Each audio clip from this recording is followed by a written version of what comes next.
what was a challenge that you had to deal with dealing with a masculine man that you didn't have to deal with dealing with a beta male? Ooh, taking accountability.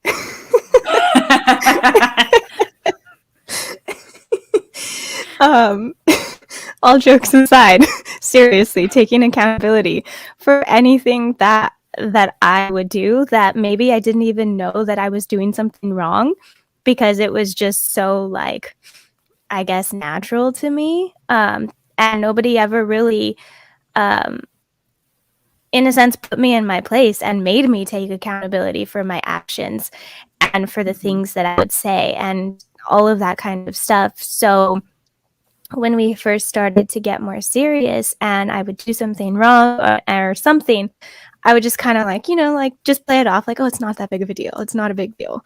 And just kind of like move past it, move forward, sweep it under the rug. And he's like, no, we're going to talk about this and we're going to squash this right now because I don't want to deal with this again. And it was so difficult, so many tears, because I'm like, no, I didn't do anything wrong.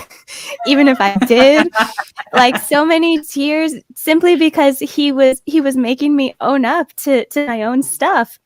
But I am so glad that he was hard on me. He still is hard on me, but more so in the beginning, because it made me stronger. It made me a better person. And it also just taught me that, oh, okay, this is what love is actually like. It's not just letting me go on my merry way and act like nothing is wrong. It's actually caring about the things that I'm doing and the things that I'm saying, caring enough about me to actually stop me in my tracks and say, no, like, we need to work on this. You need to look at these areas of your life and fix it.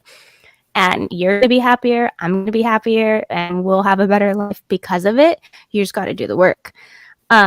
It was so difficult at first, but it's just become like my natural way of life now. So it's so much easier, and I'm so much happier because of it. I don't have to just sit on my wallows and worry about, oh no, am I doing something wrong? It's no, we nip it in the bud right then and there. And if it wasn't for him being so hard on me in the beginning, I wouldn't be able to do it as well as I do now.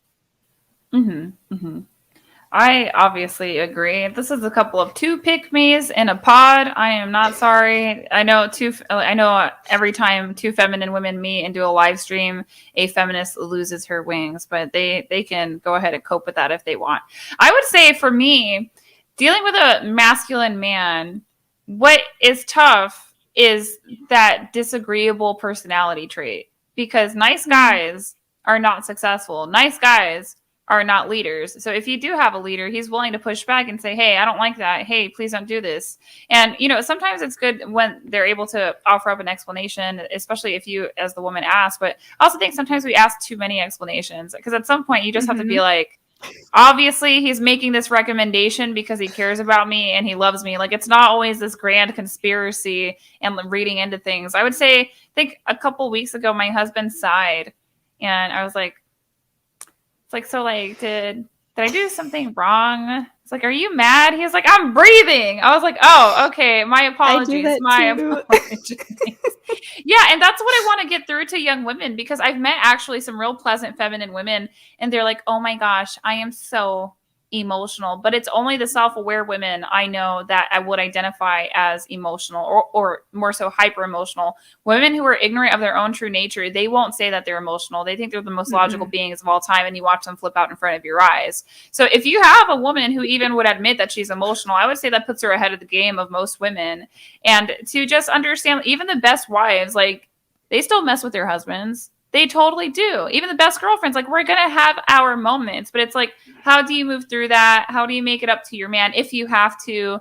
Or, how can you take the steps that you need to take to make sure that your freakouts happen less? Because it's always coming from somewhere, right? We don't freak out for no reason. For men, they're probably like, this makes no sense. But actually, as women, we're like, this one time when I was 7, this thing happened to me. And so when you Yes. did that thing, it reminded me of that. Oh, I have those man. exact conversations. He's like, okay. Now he's just like, she's been a woman. Like, okay, just get it out. You're done. Okay. Move on. Okay. Yeah, yeah, but that disagreeableness, even now, it still kind of is a little bit of a problem for me. But women just have to understand that if you're going to go for like a high value man or just a man who's on his way to being high value, and I know like these terms don't sound good. It sounds like we're categorizing people, but I just need you guys to like process this. If you're dealing with a manly man, you can expect to get that pushback. So it would behoove you as women to be open to being coachable and open to constructive feedback because I swear, if you're going to freak out and cry every time and cause an entire ruckus, like, why would you think that he's going to settle down with you? He can probably find somebody else. Because women, if you're watching this, like, close your eyes and listen, because it's the sound of another woman turning 18 who already knows the game. That's why you got to learn how to get along with men. Oh my goodness, are you having a good time, Marissa? I am. This is fun.